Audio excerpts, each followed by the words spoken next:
L'avion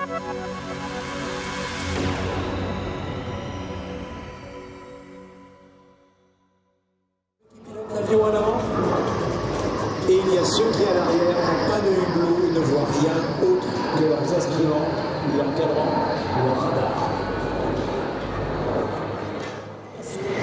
Pour la lutte sous-marine, la trappe est ouverte et on voit au-dessous un missile,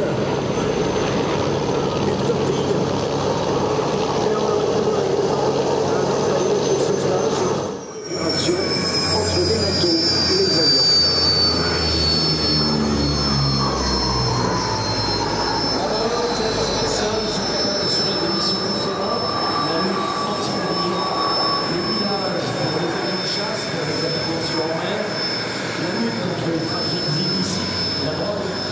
La recherche et le secours 140 km/h, c'est le maximum, les plafonds 10 000 mètres, mais cet avion a une particularité, c'est de voler à 30 mètres au-dessus de la mer.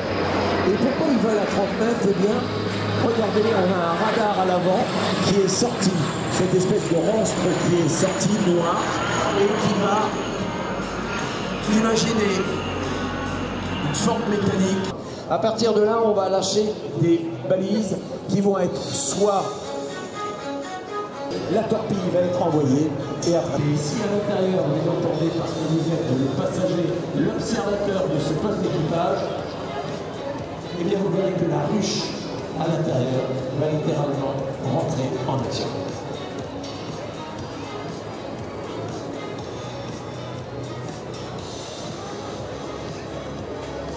Le passage, volet, train sorti, basse vitesse. Regardez le nez de l'avion, il est totalement vitré, il y a un observateur dedans.